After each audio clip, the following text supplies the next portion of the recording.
So in this beautiful video, we're going to do Redox. And Redox is just some colors again, some of which you'll recognize, and just giving you examples of that. So we've got manganate, lovely purple color, okay, going to a pale pink. Now, if that's the case, you can do a titration. The titration is manganate plus iron. And we're going to talk about the color change here. It's really important because it does confuse the color change when you're studying it in the exams. So Fe2 plus can be oxidized because it loses an electron. See, it loses an electron here. And your manganate, which is +7, is going to +2. Okay, so it's going to gain electrons. So you've got gaining of electrons, losing of electrons. So you've got redox. Now, if that's the case, okay, that's purple, as I said, that's pale green, and that is yellow. Now, I'm going to show you in a minute, but I want to discuss what's going to happen if you do this as a titration and what is the colours. So this is really confusing to people. So the iron is going to be in the conical flask. The manganate is going to be titrating in. So that means the original colour you would put down would be pale green. No, they don't want you to put down pale green because they're awkward. They want you to say colourless. And that's because even though that is pale green, it's at such low concentrations, it just comes out as colourless. So it's colourless. So the colour change is colourless as the starting colour. And then what happens is you use up all of the iron, and when you've used up all of the iron and you keep adding the manganate, you think it should go to purple. No, because really, really diluted purple, because you want to do it just as you just add a drop of manganate too much. That's it, just a drop. And a drop of purple that's really dilute looks like pale pink. Okay, so they want you to put down pale pink, so it's colourless to pale pink, and it's really, really confusing. But you've got to think about it like this. Okay, the purple colour can be seen, but it's so dilute, it's a pale pink. And no indicators needed if you do it like a titration. Let's have a look at this so I can show you. So if you put it in, you can see it's quite beautiful here. Okay, but again, it's not being used. I'm keeping adding it right here, and you can see eventually it will go a very strong purple when I stir it and things like that.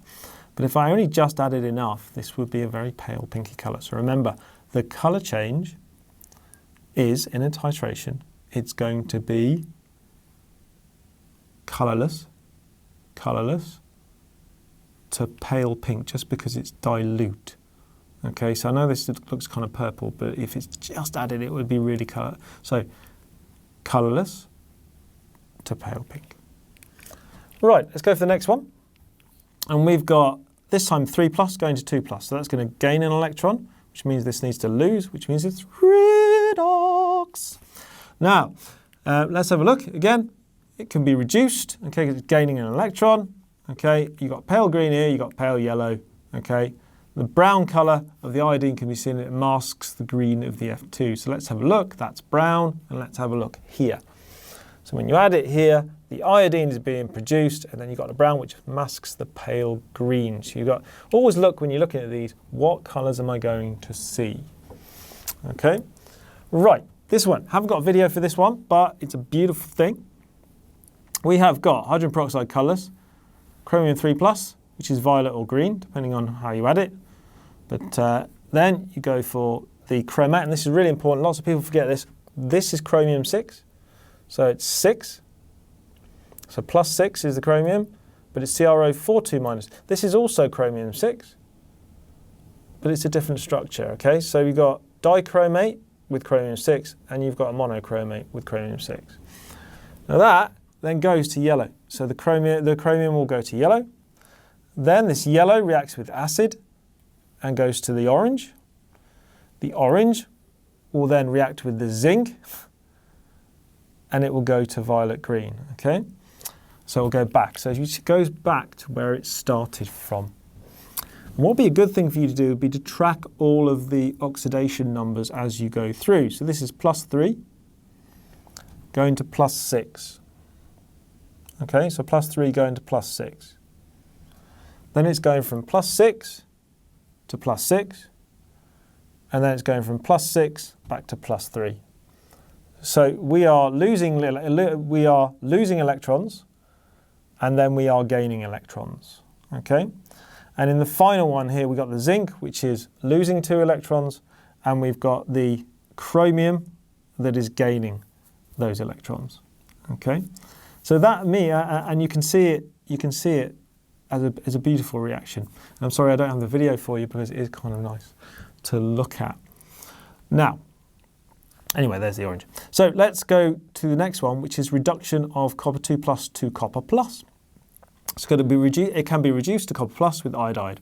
So we've got iodide here, copper 2 plus, and then the iodine, and then copper iodide. Okay, so let's have a look at the video. Okay, and inside the video, you can see what happens with this brown and white. It's kind of like, my students call it, funny colour, it looks a bit like poo. Okay, so basically what you've got here, you can see the white is mixing with the brown. Okay, and if you see the white is mixing with the brown, eventually what will happen is the white will precipitate out, and it will sink, and it will sink right down to the bottom. Okay, I've just mixed it here, you can see, but then after a while it all sinks down to the bottom. There's your white, and there's your brown.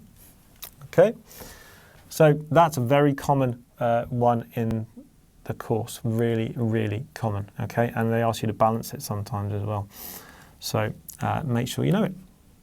Next one, copper plus solid reacts readily with dilute sulfuric acid. Okay, so when it does, you're going from a red solid, okay, and you're going to red brown, pale blue, and you do it over time. We've sped this up because it takes a little bit of time. But you can see it's reacting. See it's starting to go blue. Starting to go blue for the copper sulfate. Starting to go blue, and then you've got the copper being produced, which is the red brown at the bottom. And what you're seeing, it's starting to go blue, and we speed it up and speed it up and speed it up. In a second, it's going to go really, really blue. Okay, and you can see what happens. And we've put it inside a water bath as well to warm it up, to try and get it to go quicker. There you go. And you've got your lovely blue copper sulfate, and you've got your copper, which is red-brown. It looks darker because it's stuck in the blue. Okay. Now, they are all throughout the video, and what I'd recommend, if you haven't done it already in the video, is go through every single one and work out all the oxidation numbers. That's a good way of revising it. And these are all the colours that you need to know. Now, this is the final part of all the videos for Module 5, which means, yay, I'm done. Okay. So thank you for liking and subscribing and sharing, and I really appreciate it. And I'm going to go and celebrate